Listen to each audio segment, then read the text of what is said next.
Hello, everybody, and welcome to Music Industry Insights Worldwide. Today we've got Sam on the show. Hi, Sam. How are you? Hey, how you doing, buddy? I'm good, thank you. Do you want to tell listeners a little bit more about yourself, where you're Well, from, and I what you suppose I do. So what I do is I run a podcast called Autism Rocks and Rolls. And first of all, my name is Sam Mitchell from America. But do? anyway, I run a podcast called Autism Rocks and Rolls. It's a podcast about autism and how we cope with daily struggles that Yeah, you may or may not understand. yeah, Through the podcast, it's grown so much. I develop sponsors, a board of six. I do events in Indiana. I also do speaking engagements. I've yeah, spoken all the way to the top in Canada, to the Bomb South in Orlando. We yeah. also do a lot of advocacy work with my nonprofit. We have some modules in the works and a children's book in the work as well for some projects that we do. That's great. And how did you get into music in the first place, Sam? Sorry, I just had a little cough there because I had something in my throat. I just need to clear it. But I'm glad you're Oh, fine. I get it. Don't worry about that. Well, music wise, I usually like to say I'm a big rock and roll fan, so I don't play any music, but I like to listen to a lot of music. I've Yeah. seen a lot of rock and roll bands and concerts such as AC/DC, Rob Zombie. Wow. Tell you who else I've seen. Alice Cooper, Citizen Soldier, Saint Asania. All the top names. All the top Let's names. go on and on. Well, that's amazing. And do you want to tell us a little bit more about Autism Rock and Rolls and what promoted you to get this idea?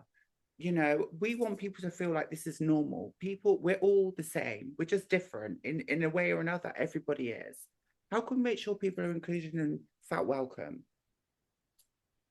Yeah, let's start. Well, excuse me if I keep my voice straight today. Let's start by joining my high school's media club, and I fell in love with podcasting so much. Instead of waiting until college to expand my skills, I Yeah. decided to expand my podcast and not wait till college to expand the skills. So that's when I found Autism Rocks and Rolls.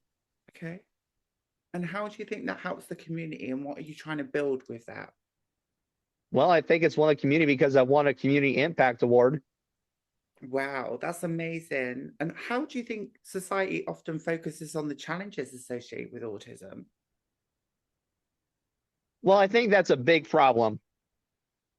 The How? reason being is society thinks that we are incapable of doing something, Yes. that we're all bedridden.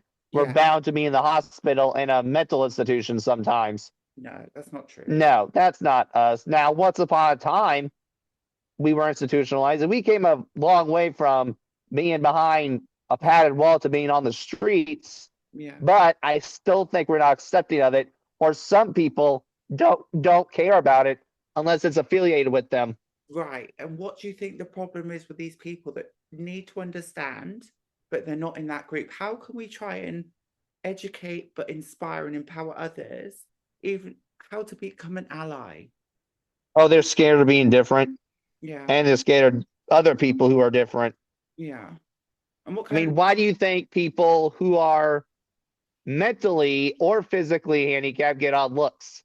yeah. Well, it's not about looks. You should never judge a book by its cover. That's an old school saying, right? Yet, and we live in a world where some people don't follow it.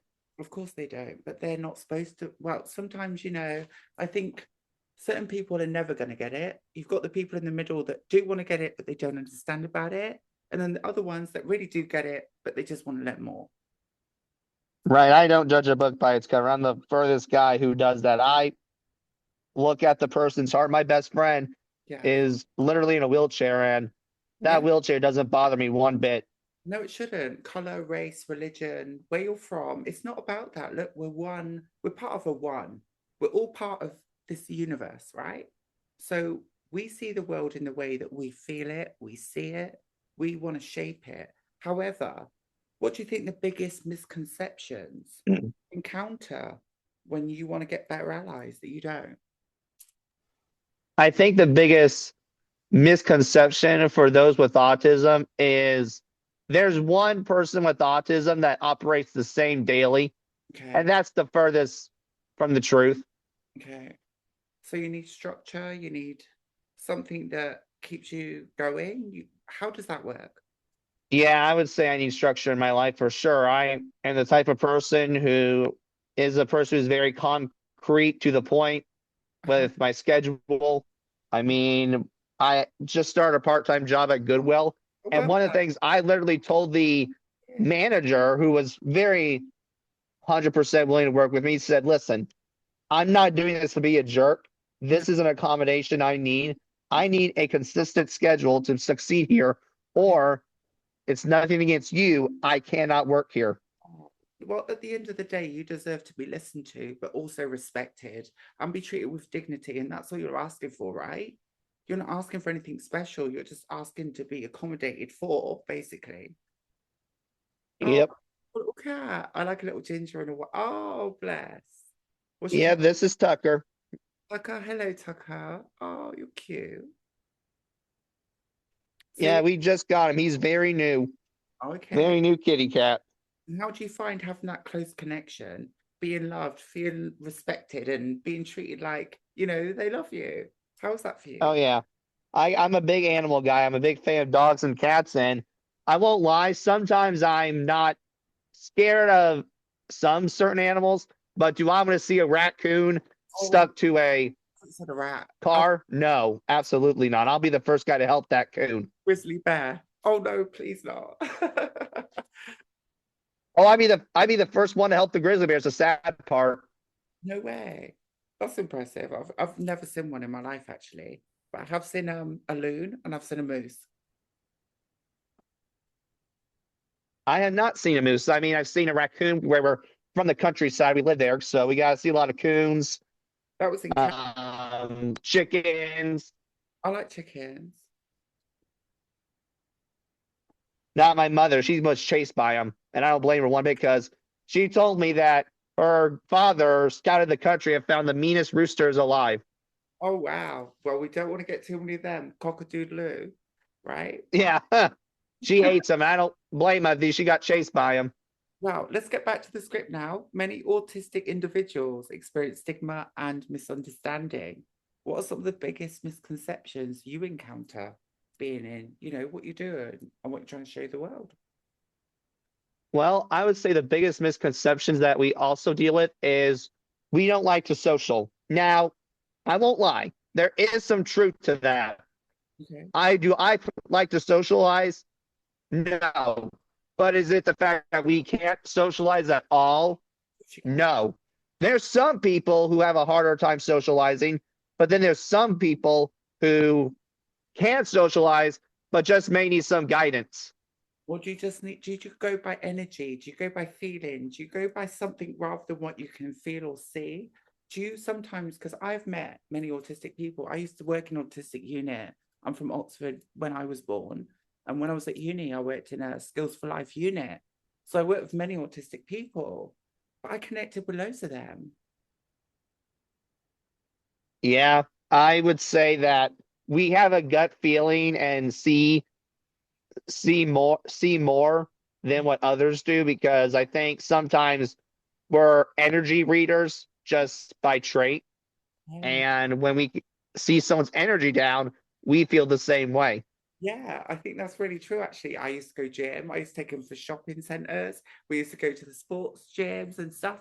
We used to have a load of fun, and music. Everyone loved music. Everyone just loved it.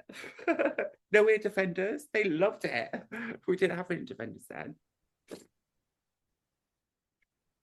Oh yeah, and that's what is the best part. Like I said earlier, we can get out Yeah, versus being in somewhere that's just in a house. yes.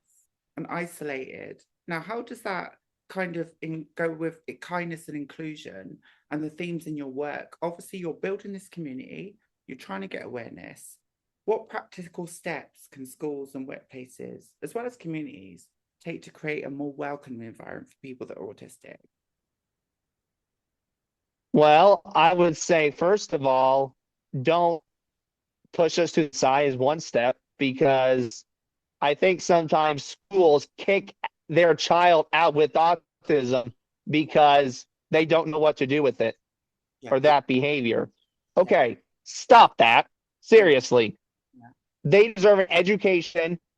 And with the workplace, just like everybody else, you and me, who is on a spectrum, and you, who I know, if I may say, is a person who shifted genders, deserves a chance. Oh, thank you. And same with you as well. Do you know what? It's not, this is what I keep telling people. Listen, we're all part of something. We're not the one. There is no one. I don't see someone as anything. I just see you as human, me human. That's it. There's nothing else. No tags, no labels, no this, no that. Why should there be? Why should there be? I think that all the time. Why should there be a label for someone who really can't help the card he was dealt with? I can't help the fact I was born with autism. You can't help the fact that you were meant to be a different gender. But who cares? Well, I think certain people do, apart from us. We don't, but others do. But it's not about people, is it? It's about ourselves and loving ourselves, but also building a community around ourselves that get it. But what's the point of caring? I mean, I know that we should care because it's our business, but why should other people care and say negative crap about it? It's your own business. Screw everybody else. Thank you. Because you know what? Sometimes I'm by myself and I don't have that guidance. And I'm like, am I doing the right thing? Am I speaking up? Am I not speaking up?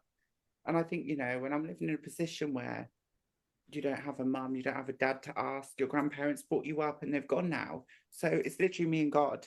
And sometimes I can't hear what God's trying to say to me because there's so much noise going on. It's difficult to focus. Oh no, I'm so sorry about that. I got the fortunate branch, but man, I feel for people who didn't have that because I spoke to a children's home refugee who had children who've been neglected, abused, and had trauma. Even though I had the lucky stick of the branch when it came to parents, it wasn't enough. Not because they didn't do anything wrong. It's just because I was so bullied in school, there was a lot of dark cloud days over my head.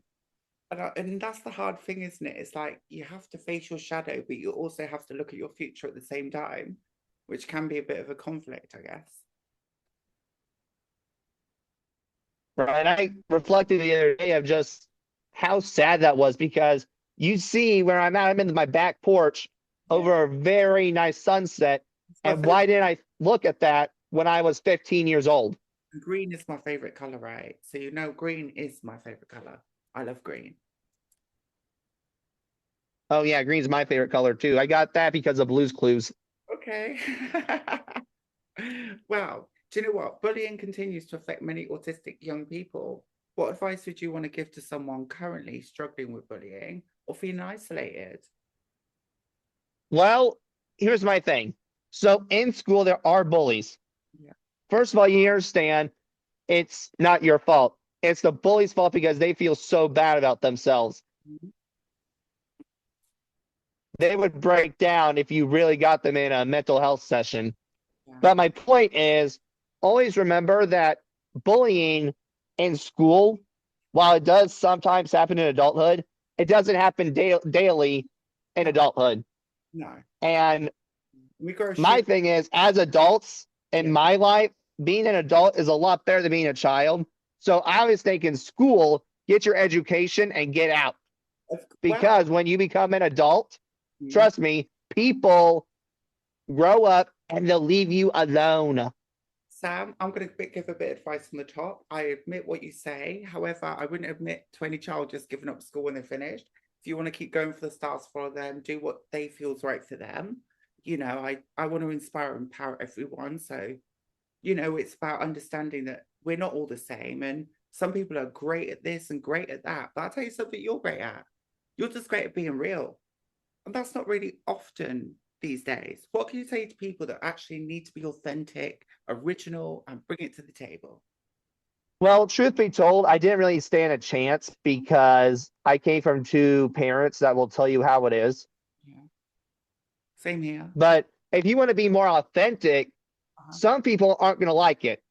Yeah. I know you're one of the people that do like it, but then there's some that don't like it and will run away from you. Yes. Okay, screw them. And what do It you think? came now to the point where it's been happening so much in my life as a child that as an adult, I don't care. I've literally had females run from me Why? because I want to approach them. Oh, I see. Okay. But maybe it's the way they see you speaking to them or whatever else. Maybe it's a miscommunication sometimes, do you feel? At points, it could be, but in my eyes, that's still no reason to run from someone.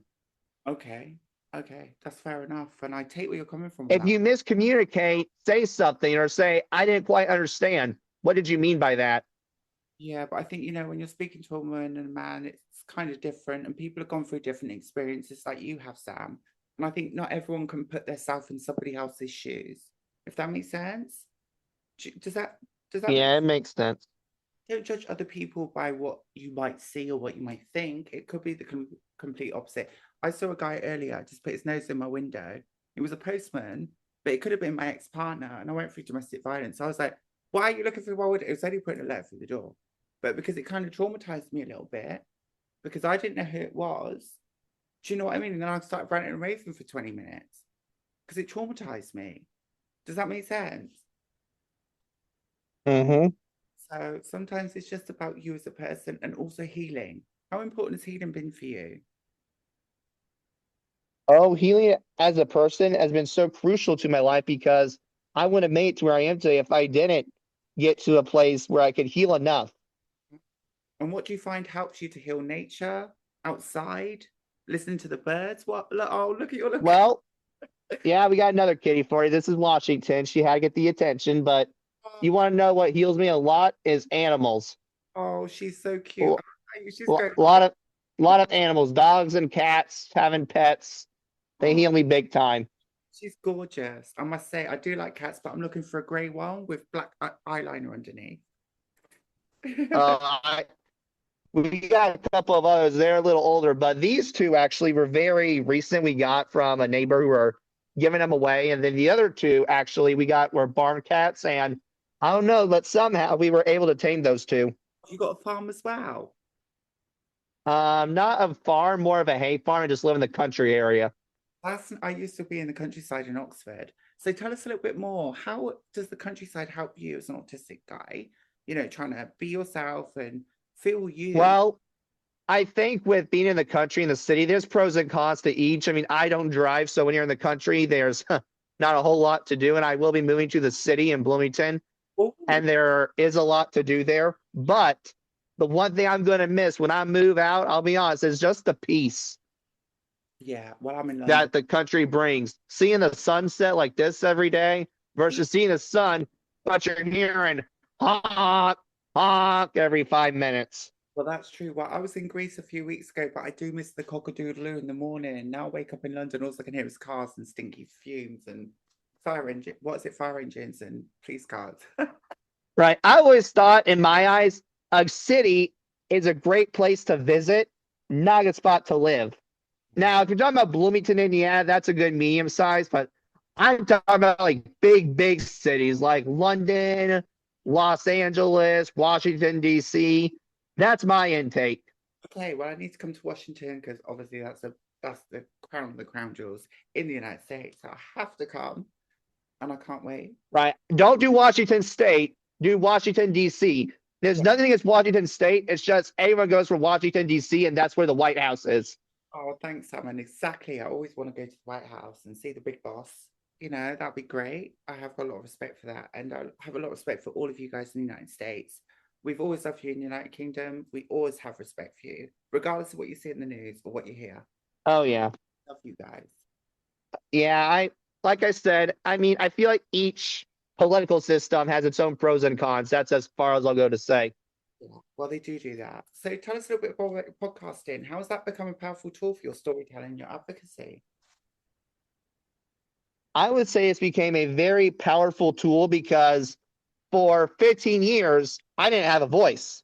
Now, fast forward to being 23, I have a voice and I have 25K downloads. This makes me believe people are actually listening to me versus before, I didn't think that. I thought the same as you. Do you know that? And how has podcasted helped amplify voices like yours and also get people to think differently? I would say it's amplified other voices too, because there's people with autism who can actually see someone gets what I do. Yeah. I mean, I've had someone listen to my podcast and nod as I'm speaking because they're like, finally, someone gets why I do this. I'm getting it too, though. You're gonna make me cry. Do you know what it is about me? Like, I get people. I go through different things. I go through my own different issues. I don't want to say them all online, but you've been so vulnerable. You've been so open. You've been so real. How has your parents been such a bedrock to you and help you through all this stuff?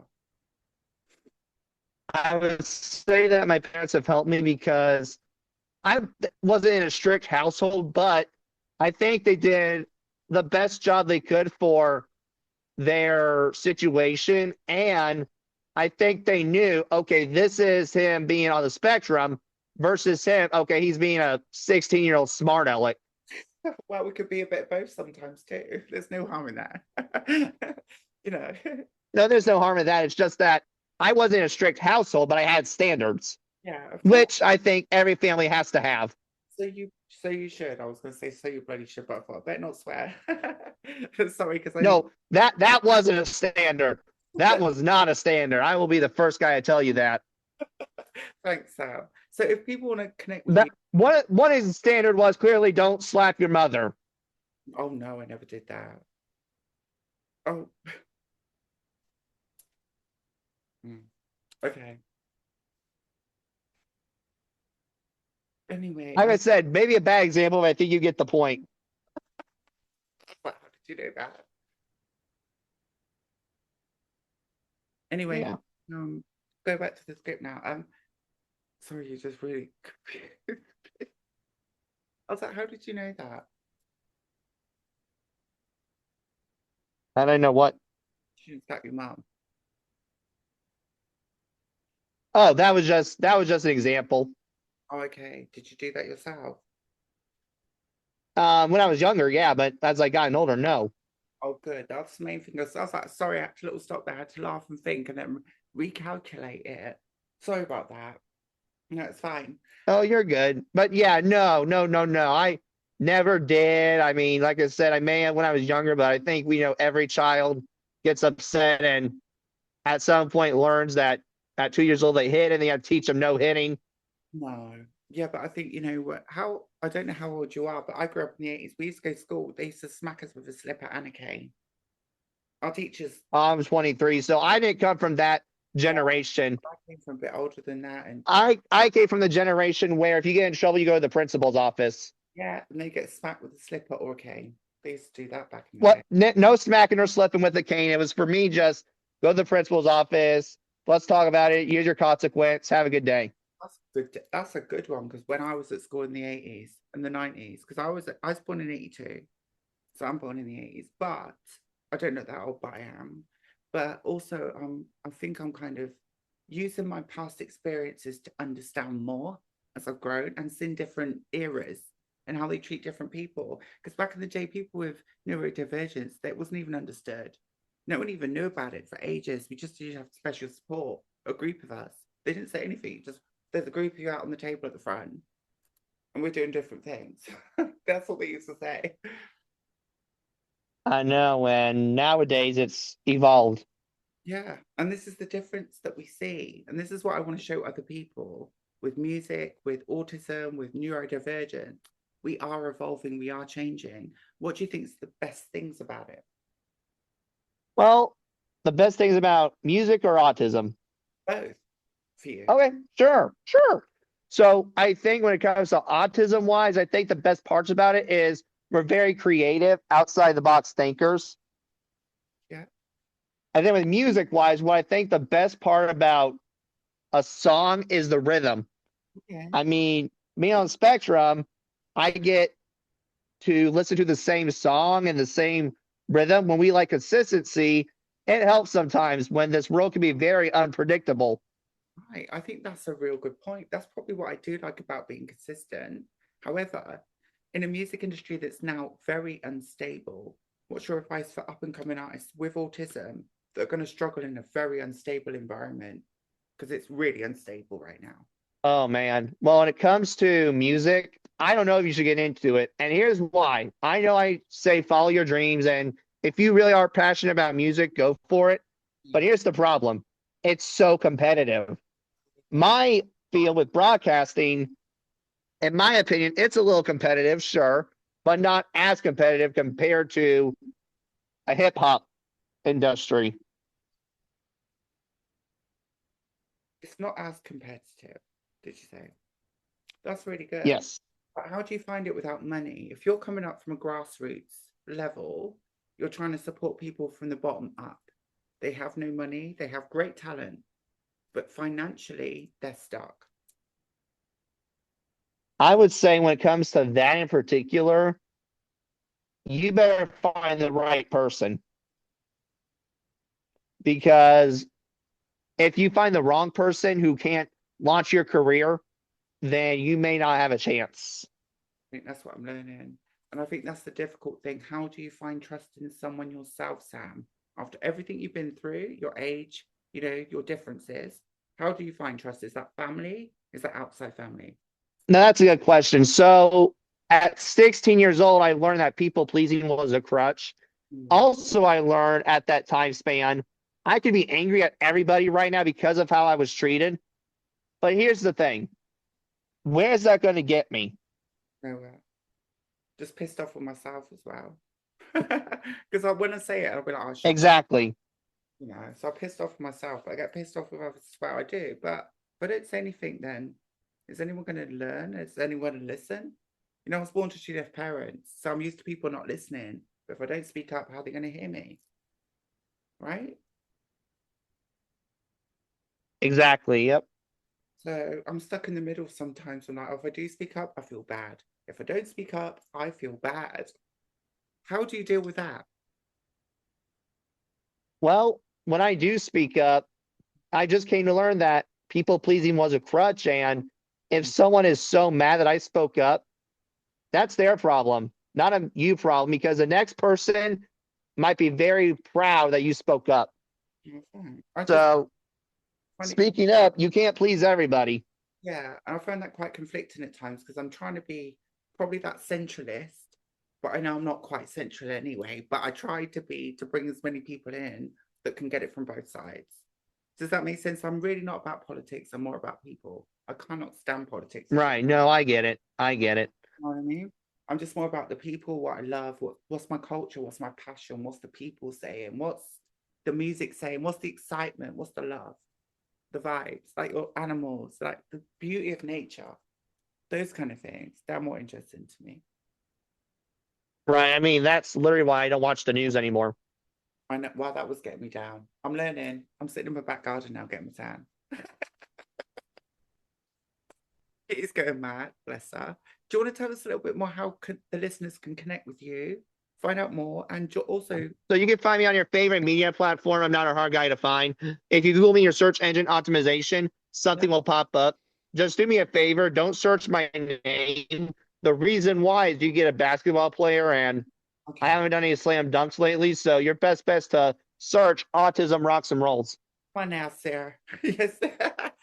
Oh, but I don't mind if you have. You can always do a couple of basketball dunks around here. We love you guys in London. No, if I do a slam dunk, I'll probably be Steve Urkel, who misses the shot and breaks the basketball rim accidentally. And I always like comedy as well. And I know you've got loads of good shows. And you've got good weather and you've got good food. Thank you so much. I'm sorry for clapping because sometimes people don't like clapping, but you just make me laugh. I've enjoyed your time. Well, thank you so much. I'm glad you did enjoy my time. And for anyone listening, please feel free to check my podcast. And thank you again, Miss Menendez, for your time. Pleasure. I'll leave all the links in the description below and we'll speak again soon. Thank you.